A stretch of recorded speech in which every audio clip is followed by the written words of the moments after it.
Bonjour à tous et bienvenue pour une nouvelle vidéo sur un jeu qui vaut le détour et pas très connu, le fameux Sekigahara. Oui, il est fameux parce que moi je le connais. Sekigahara, The Unification of Japan. Donc désolé pour la prononciation, mais l'anglais, j'ai pas un très bon niveau. Donc c'est un jeu de Matthew Calkins qui est édité chez GMT. C'est un peu la Rolls-Royce à la base au niveau éditeur du Wargame. Donc c'est des jeux d'excellente qualité. Alors n'ayez pas peur, j'ai dit Wargame, c'est pas un gros mot. Ce jeu-là est jouable et plutôt dans l'esprit du jeu de plateau moderne, comme on le connaît. Donc c'est un jeu d'affrontement qui se joue à base de cartes. On aura chacun un paquet de cartes représentant notre couleur, donc les jaunes et les noirs. Il reprend Sekigahara, la fameuse bataille qui a permis l'instauration du shogun de Tokugawa, euh, qui est un petit peu l'ère, enfin qui sera en fait le shogun de l'ère Edo, une grande période de paix au Japon qui a duré presque 300 ans. Donc ça se passe aux alentours de 1600. Ça s'est joué en 7 semaines, qui vont représenter en fait les 7 tours de jeu. Le but du jeu, ça va être évidemment de remporter la victoire face à l'autre, soit en tuant le chef de guerre, soit en étant le meilleur au bout des 7 semaines, en ayant le plus de points que l'autre. S'il y a une égalité, ce sera le clan, euh, comment, le clan, merde, j'ai perdu son nom, de Ichida Mitsunari, le champion, qui représente le, le camp, merde, j'arrive plus à trouver son nom à celui-là. Ah, nom d'une pipe. Bon, bref. Le fils héritier de Toyotomi Hideyoshi, qui lui a 11 ans, et donc son aussi son champion. Et si jamais vous arrivez à faire égalité, c'est vous qui gagnez.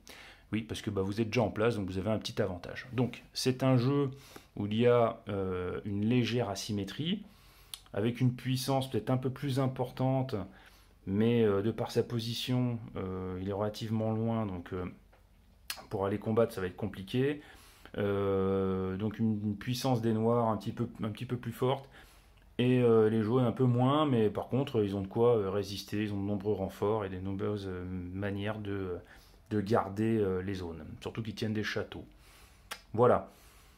Sachez que c'est un jeu qui a de nombreuses subtilités avec des règles relativement simples. Il y a 10 pages de règles à peu près.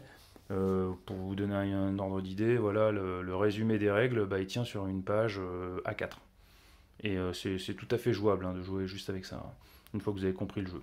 Donc pour vous dire que ce n'est pas un jeu avec énormément de règles. Donc comment ça se passe? Donc à chaque tour, chaque joueur va jouer deux fois. Un mouvement, une attaque, un mouvement, une attaque. Et avec un système de mouvement qui est assez simple, donc ça va être au début de carte, au début de jeu, vous aurez une main de cartes, qui ne sera pas énorme, je crois que c'est 5 cartes au début. Donc il y a des symboles. Alors pour le déplacement, les symboles, on s'en fout. Vous allez défausser soit zéro, soit aucune carte, soit jusqu'à 2 cartes, et vous aurez une puissance de déplacement plus élevée.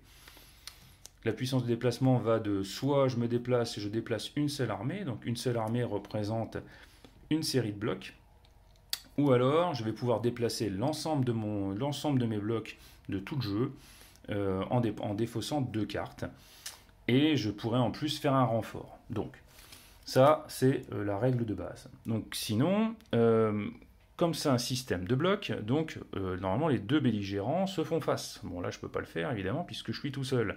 Par contre je peux vous montrer comment ça se passe, c'est-à-dire qu'en gros les blocs vous ne verrez pas les inscriptions du bloc de votre adversaire.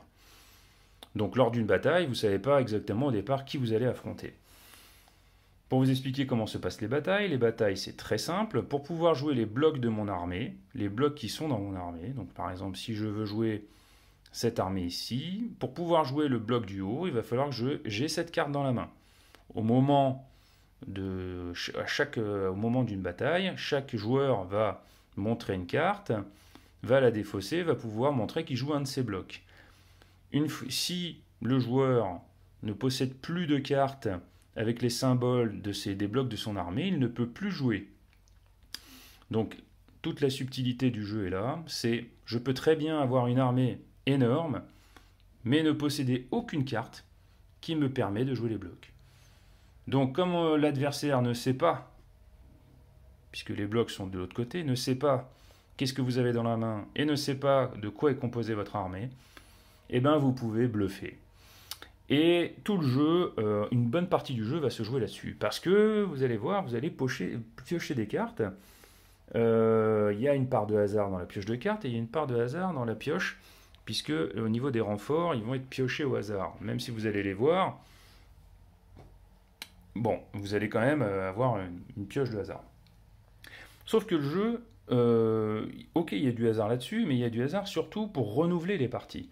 Mais concrètement, le jeu, le meilleur remportera la partie. Mais il faudra vraiment que le sort soit contre lui. Mais bon, il faut quand même avouer sa défaite. Si jamais on a perdu à ce jeu, c'est qu'on a été moins bon et que l'autre l'a mérité. Donc c'est pour ça que j'aime énormément ce jeu, puisque les situations changent, sont différentes. Il y a pas mal d'ouvertures différentes, c'est-à-dire de manière de démarrer le jeu. Surtout que le setup, en plus le jeu est assez facile à mettre en place. Au départ, vous voyez chaque bloc, alors il y a une série de blocs de chaque camp qui possèdent des symboles. Les symboles, bah, on les met à l'endroit de la carte où il y a les symboles. Voilà, c'est comme ça. Et puis au niveau du setup, vous aurez des blocs qui vont venir s'ajouter au hasard, ce qui feront que chaque partie démarrera légèrement différemment. Légèrement, enfin, c'est même pas légèrement, ça va vraiment être différent. Les règles sont rappelées un petit peu partout sur le plateau. Vous avez une page de règles, donc tout va bien. Voilà, donc c'est un jeu où il va falloir gérer sa main de cartes au mieux, faire attention à ce qu'on défausse. Vous avez d'autres subtilités, d'autres petites règles, comme la prise de château. Il y a un système de siège qui est réglé d'une manière relativement simple, mais qui donne une stratégie différente de protection de lieux.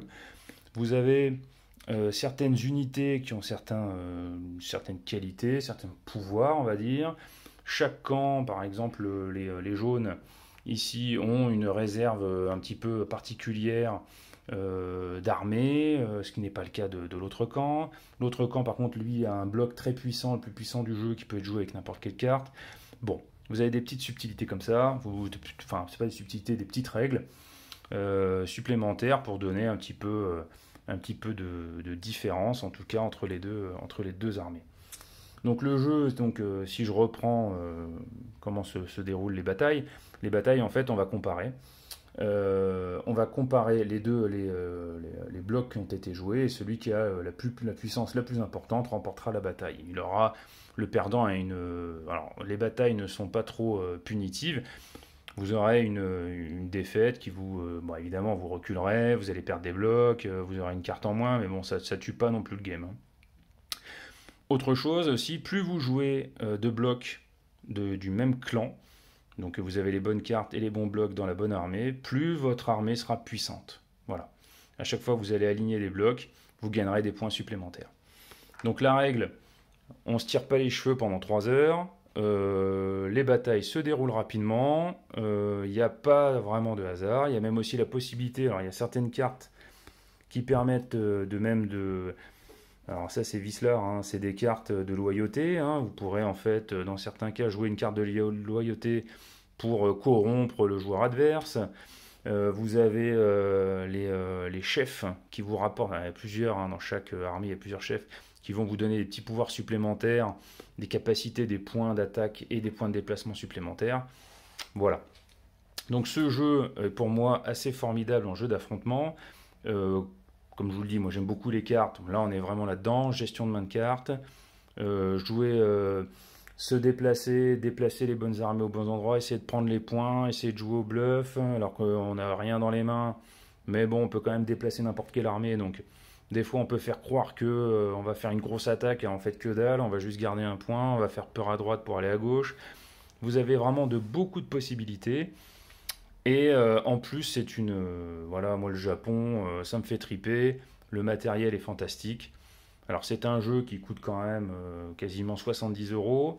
Ça peut être un beau cadeau pour Noël, puisque la vidéo va être faite en cette période.